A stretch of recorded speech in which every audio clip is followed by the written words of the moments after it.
Qué gusto saludarles en este nuevo episodio del podcast científico y cultural de la Academia Mexicana de Ciencias. Soy Alejandra Galindo y a nombre de quienes hacemos este podcast, le agradezco mucho a nuestro invitado, el doctor Antonio Lascano, su presencia en este espacio de divulgación científica. Hoy vamos a hablar de evolución.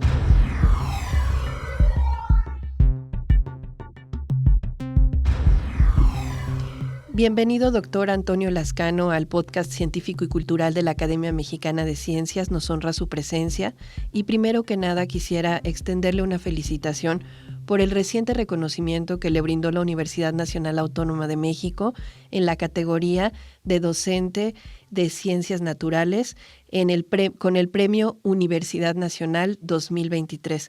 Felicidades, doctor, y esto es pues un pequeño homenaje a la gran labor de nuestros docentes, de su persona, en toda la trayectoria académica y en su transitar por la vida universitaria.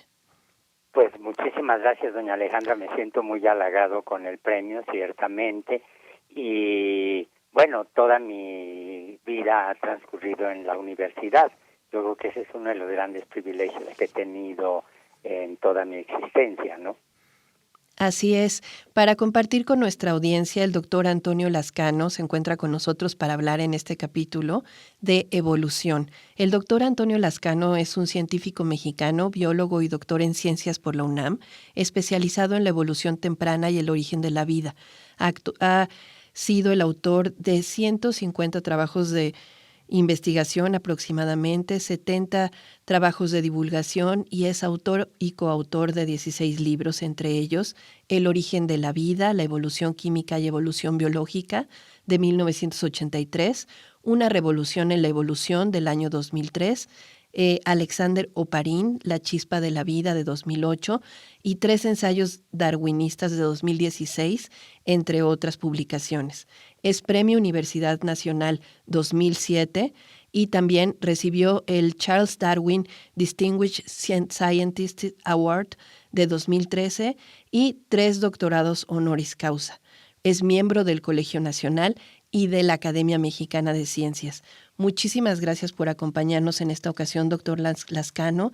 Y pues quisiera detonar la conversación con algunas preguntas en las que nos pueda hablar acerca de lo que vivimos recientemente en todo el mundo, detonado por la pandemia del COVID-19 que trastocó nuestras vidas y que se convirtió de una emergencia a una nueva forma de vida. Doctor, ¿es correcto decir que los virus han ido aprendiendo de nuestros esfuerzos por combatirlos y se volvieron resistentes o inteligentes para garantizar su supervivencia en nosotros, sus hospederos? Bueno, yo diría que como metáfora se puede poner en esos términos, pero en realidad un sistema biológico, como los virus, como las células cancerosas que desarrollan resistencia a ciertas quimioterapias, como las poblaciones que cambian adaptándose a distintas circunstancias, son un ejemplo de los resultados de la evolución biológica. Los virus no están vivos, pero comparten una propiedad muy importante con los organismos, y es el hecho de que se multiplican y se multiplican con variaciones. Y esto hace que tengamos la materia prima para que distintas presiones de selección hagan que se favorezca cierto tipo de combinaciones o cierto tipo de contenido genético, en el caso específico de los virus. Y efectivamente uno puede ver cómo aparece resistencia en los virus, en las poblaciones virales, algunas sustancias, algunos medicamentos antivirales. El caso más dramático, más reciente, lo tenemos, me parece, en el uso de antirretrovirales contra el VIH, como el AZT que se usó en un principio, pero que desafortunadamente muy rápidamente mostró su ineficacia cuando los virus se seleccionaron y aquellos que eran resistentes al AZT empezaron a dominar. Hoy en día usamos en realidad criterios darwinistas, usando distintas mezclas de antirretrovirales que afectan distintas partes del genoma del virus o del ciclo replicativo, y así como los virus, aprenden en esa metáfora que usted utiliza, nosotros también nos damos cuenta de las ventajas enormes que tiene la aplicación de la selección natural en estos casos, ¿no? Entiendo, doctor. En su pensamiento y en toda su larga labor de investigación acerca de los procesos evolutivos, ¿cuáles serían los aspectos por considerar en materia sanitaria para protegernos y cohabitar con los virus? Bueno, me gusta mucho que usted haya empleado el término cohabitar, porque en realidad no tenemos ninguna evidencia histórica de que hayamos extinguido algún virus, salvo el virus de la viruela, que es un virus extraordinariamente estable porque tiene un genoma de DNA, que es la forma más estable en el que se puede almacenar la información genética en un sistema biológico. Yo diría que lo primero que tenemos que hacer es tener presente, como lo ha subrayado y una y otra vez un grupo de virólogos trabajando con ecólogos, nosotros nunca podemos predecir cuál es la siguiente epidemia que se va a dar, cuál es el nuevo tipo de virus que va a surgir, pero sí estamos cada vez más conscientes de que el conocer los cambios ecológicos que llevan a la dispersión de vectores de los virus nos pueden afectar. Por ejemplo, si yo talo una selva, los animales grandes, los rinocerontes, los elefantes, los cocodrilos probablemente van a extinguirse, pero los mamíferos pequeños, como los murciélagos, como los ratones, como las musarañas, como las ardillas, esas van a sobrevivir fácilmente, se pueden adaptar a los entornos humanos, a las ciudades, a los pueblos, y son grupos biológicos que tienen una enorme cantidad de parásitos, incluyendo virus. Y entonces, bueno, pues la lección evidente es que tenemos que proteger las selvas no solo por el valor que significa la biodiversidad que está representada en ellas, sino también porque no podemos estar invadiendo con impunidad una serie de ambientes, una serie de entornos ecológicos, porque vemos cuáles son las consecuencias. Otra, desde luego, es el control del tráfico de la vida silvestre. A veces se nos olvida que el periquito que nos puede tratar de vender una persona que se dedica al comercio ambulante en una esquina puede ser una mascota agradable que va a sufrir si la tenemos en condiciones muy distantes a donde se originó, pero también lleva consigo una serie de virus y de patógenos que pueden brincar hacia los humanos. Yo recuerdo que hace un año y medio, detuvieron a una señora muy guapa que andaba en algún centro comercial en Polanco, me parece, con un tigre pequeñito que lo llevaba como mascota. Bueno, esa señora llevaba no solamente a ese tigrillo con ella, sino también llevaba a las amibas, a los ácaros, a los virus que porta ese animalito. Es decir, todas las especies tienen una serie de organismos que están en torno suyo, a veces en el interior, y fácilmente pueden brincar las barreras hacia los humanos. Yo diría que la otra forma de convivir con los virus es sabiendo que hay medidas preventivas, como son las vacunas, y en México tenemos una tradición, o tuvimos una tradición muy sólida, heredada de una política de salud pública muy adecuada, desarrollada por don Guillermo Soberón, don Jesús Cumate, don Julio Frenk, cuando fueron secretarios de salud, que promovieron mucho las vacunas, y una enorme cantidad de gentes quedábamos vacunadas, y esto también es una protección contra los virus. Esto no significa que se vaya a detener en momento alguno la evolución de los virus. Van a seguir mutando, van a seguir recombinándose, van a seguir apareciendo nuevos virus, pero no tenemos por qué caer víctimas de los ataques de los virus que sí podemos controlar. Así es, en un momento de nuestra historia reciente, México fue parteaguas y ejemplo, por ejemplo, en los esquemas de vacunación, en los esquemas de salud pública con los que contábamos, ¿no es así? Así es, absolutamente. Y déjeme aquí subrayar otro punto que creo que es importante. En México las políticas de vacunación que se desarrollaron extraordinariamente bien, no solamente lograron inmunizar a una enorme cantidad de personas en la población, sino que además desarrollaron la cultura de la vacunación. Si usted se fija, en México la gente ansiosamente pide vacunar a los niños, vacunarse ellos mismos, protegerse, a diferencia de lo que pasa en algunos países en donde hay movimientos antivacunas. De manera que cuando uno habla de la cultura de la vacunación, no solamente fue la aplicación, no solamente fue el desarrollo de las vacunas, fue la investigación, no solo molecular, no solo médica en las vacunas, sino en el entorno, la investigación social para saber cómo aplicarlas, cuándo aplicarlas, etcétera, y además esa aceptación de la validez de las vacunas. Así es. Doctor, como usted nos mencionaba hace unos momentos, los seres humanos hemos afectado nuestro hábitat, la naturaleza, hemos explotado desmedidamente los recursos de la tierra y también hemos sido bastante negligentes en cuanto al cambio climático. Estas acciones han afectado los procesos evolutivos de los demás reinos y sistemas y es por eso que ahora nos enfrentamos a estas disyuntivas. Bueno, los virus siempre han estado apareciendo, evolucionando, siempre ha habido virus nuevos, siempre ha habido patógenos nuevos, eso es inevitable, porque la evolución nunca cesa, la evolución biológica nunca se detiene, pero mire usted, por ejemplo, ahora con el cambio climático, lo que estamos viendo es que la distribución de los vectores de algunos patógenos, por ejemplo los mosquitos, ha adquirido dimensiones completamente nuevas.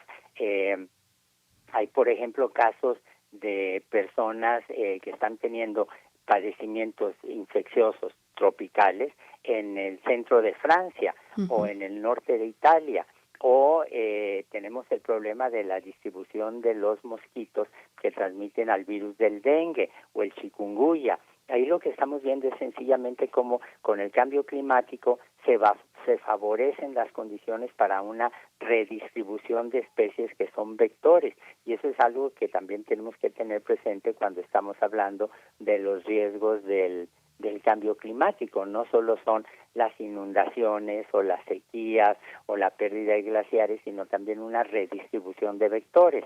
Ahora, también hay que tomar en cuenta que algunos desastres provocados por los cambio climático, como por ejemplo las inundaciones que hemos visto, traen consigo un deterioro de las condiciones de vida de la gente. Las aguas se pueden contaminar o podemos tener de repente la redistribución de una serie de organismos que traen patógenos, etcétera, ¿no?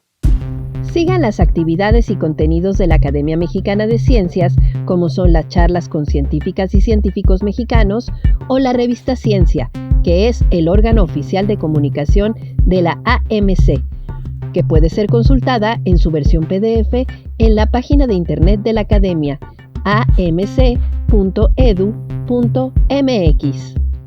Doctor, y otra consulta. ¿Cuáles son los factores que influyen en que los virus en su proceso evolutivo se hayan vuelto tan poderosos? Estoy pensando, por ejemplo, en la resistencia a las vacunas, a la rápida resistencia que van presentando, mutando, si se puede decir así. Bueno, en realidad los casos de resistencia a las vacunas que conocemos son muy pocos. La vacunación puede ser efectivamente un factor de selección, pero no estamos enfrentando en ningún caso supervirus o superpatógenos. Estamos simplemente viendo las consecuencias de una falta de planeación a mediano y largo plazo sobre cómo controlar precisamente a estos sistemas biológicos. Yo diría que en el caso de las vacunas claramente siguen siendo uno de los mecanismos más eficaces que tenemos para controlar el desarrollo de las enfermedades. Y cuando uno lee, por ejemplo, los objetivos que tenía en mente Edward Jenner, cuando desarrolla las vacunas a finales del 19, a finales del siglo XVIII, principios del XIX, uno se queda asombrado de ver cómo él decía, bueno, lo que vamos a tener es la posibilidad de estar produciendo vacunas y estar inmunizando a la gente. Y una anécdota muy simpática que me gusta mencionar es la carta que le manda Erasmus Darwin, el abuelo paterno de Charles Darwin, a Edward Jenner, donde le dice: va a llegar el momento en el que al mismo tiempo que estemos bautizando a los niños, los vamos a estar vacunando. Es decir, desde mucho tiempo atrás la gente tenía conciencia del valor preventivo que tienen estas políticas de salud. Así es, las poblaciones, las sociedades, el mejor mecanismo con el que contamos sigue siendo el aprovechamiento y la buena utilización de la ciencia a nuestro favor, en Yo nuestro diría que beneficio. sí, yo diría que el desarrollo de la ciencia, la promoción del desarrollo de la ciencia, que significa invertir en la investigación científica, reforzar las escuelas, las universidades, captar a los estudiantes para que puedan en un momento dado dedicarse a una carrera científica. Yo creo que es una de las inversiones sociales más importantes que podemos hacer y corre de la mano con la promoción de la cultura.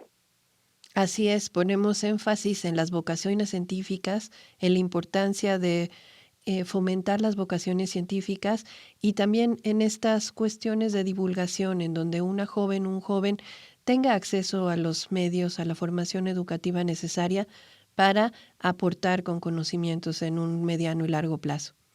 Así es, y esto también va de la mano con algo que es muy importante, el placer de la ciencia por sí mismo.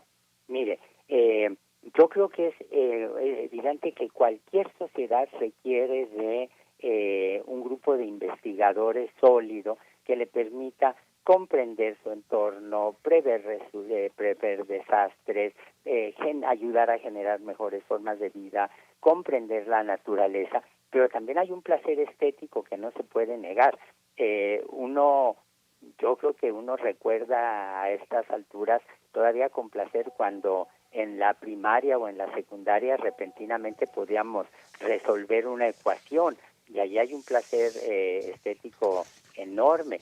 Yo creo que uno debe tener presente que la música, por ejemplo, un cuarteto de Schubert no tiene un valor económico, pero no podríamos vivir sin ellos. Y bueno, lo mismo pasa con la ciencia.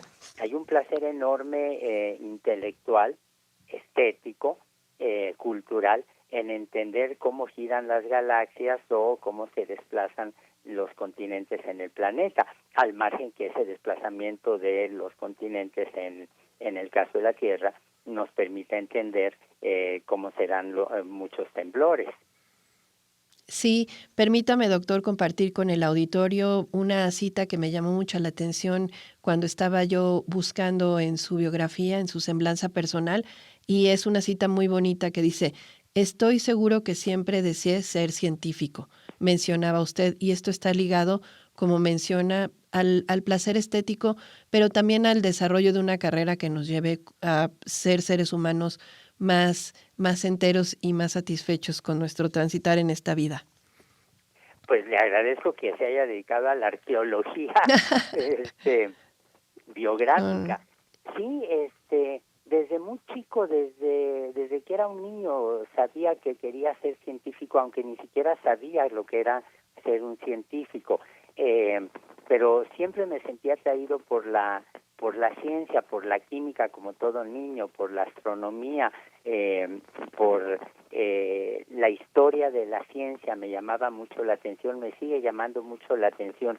Ahora, yo tuve la buena suerte de hacer la primaria estando en Estados Unidos, y en Estados Unidos había un ímpetu enorme generado desde las épocas de lanzamiento del Sputnik soviético para invertir no solo económicamente, sino también en términos del ambiente social en la enseñanza de la ciencia. Y yo, cuando estaba en segundo o tercer año de primaria, como cualquier niño de esa edad, por supuesto que me atraían los planetas, el cielo, los experimentos, qué sé yo, pero además estaba creciendo en un ambiente social en donde aprendí, sin darme cuenta, no solo que me gustaba la ciencia, sino que podía ser científico, por un lado, y por otro lado, pues como todos los mexicanos, provengo de una familia que estaba convencida, que sigue convencida, de que la educación es la mejor herencia que se puede dejar a los hijos. Y en mi familia decidieron que pues si yo quería ser científico, pues ¿por qué no? Y tuve todo el apoyo para hacerlo, ¿no? Mirar la ciencia a través de los ojos de sus creadoras y creadores, de aquellas personas que han hecho de la curiosidad y el saber una forma de vida para crear un mundo mejor. La ciencia nos iguala, no importa la nacionalidad, la cultura, como hablábamos ya, como seres humanos, y nos brinda también pues, grandes posibilidades de desarrollo. Doctor, para ir cerrando, si me permite hacerle una última pregunta, ¿cuál es el costo de no privilegiar el conocimiento científico frente a las grandes disyuntivas que enfrentamos las sociedades humanas? El costo sería terrible, sería condenar a una sociedad al atraso intelectual, al subdesarrollo científico, a la dependencia intelectual, científica, cultural y económica de otros países. Significaría la pérdida del extraordinario potencial que significan los jóvenes, niñas, niños de cualquier edad, condenarlos a ellos y a la sociedad a que estemos perdiendo todo ese potencial tan extraordinario que tienen. Yo creo que lo que nosotros deberíamos hacer es revivir, desarrollar, continuar las políticas, por ejemplo, de la Academia Mexicana de Ciencias, con estos programas extraordinarios como los veranos de la ciencia, como las conferencias de divulgación, ese tipo de actividades hechas en conjunto con las grandes instituciones educativas para que todas las personas se den cuenta del significado de la ciencia, de que la curiosidad por lo que nos rodea no es privilegio de una clase, de unos pocos individuos, sino que es un derecho que todos tenemos. Yo creo que no invertir en ciencia significa finalmente condenar al país a un suicidio intelectual. Así es, doctor. Cada peso invertido en ciencia, en el desarrollo, en la educación de las nuevas generaciones, regresará, tiene una tasa de retorno garantizado para el mejoramiento de cualquier sociedad. Así es, absolutamente. La mejor inversión que cualquier sociedad puede hacer es en la educación, en la cultura, en la ciencia, en las artes, que son cosas que van de la mano con el derecho de la gente a tener una vida sana, a estar bien alimentados, etcétera. Sí, por supuesto, una perspectiva de derechos humanos integralmente pasa por la educación, ¿verdad? Completamente de acuerdo con usted. Escribo totalmente lo que usted está diciendo. Le agradecemos mucho, doctor. Pues yo quiero reiterar esta felicitación por el Premio Universidad Nacional 2023 que acaba de recibir como docente de Ciencias Naturales en la máxima casa de estudios, y también un sincero agradecimiento por su presencia, por acompañarnos en esta charla, por compartirnos sus conocimientos y sus reflexiones en este espacio de divulgación. Ha sido un placer y un honor para nosotros. Pues el placer y el honor, créame que han sido para mí. Les agradezco mucho esta oportunidad y muchísimas gracias. Muchas gracias, doctor. Los derechos humanos de niñas, niños y adolescentes están previstos en la Constitución Política de los Estados Unidos Mexicanos, en la Convención sobre los Derechos del Niño y en la Ley General de los Derechos de Niñas, Niños y Adolescentes, publicada el 4 de diciembre de 2014, la cual reconoce a niñas, niños y adolescentes como titulares de derechos, y en su artículo 13, de manera enunciativa y no limitativa, señala los siguientes. Derecho a la vida, a la supervivencia y al desarrollo. Derecho de prioridad. Derecho a la identidad. Derecho a vivir en familia. Derecho a la igualdad sustantiva. Derecho a no ser discriminado. Derecho a vivir en condiciones de bienestar y a un sano desarrollo integral. Derecho a una vida libre de violencia y a la integridad personal. derecho a la protección de la salud y a la seguridad social.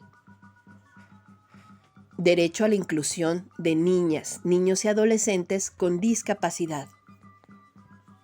Derecho a la educación, derecho al descanso y al esparcimiento.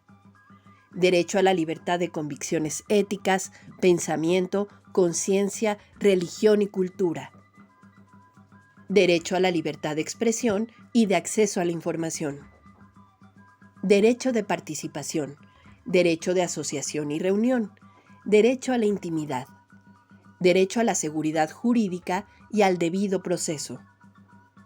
Derechos de niñas, niños y adolescentes migrantes y derecho de acceso a las tecnologías de información y comunicación, así como a los servicios de radiodifusión y telecomunicaciones, incluido el de banda ancha e Internet.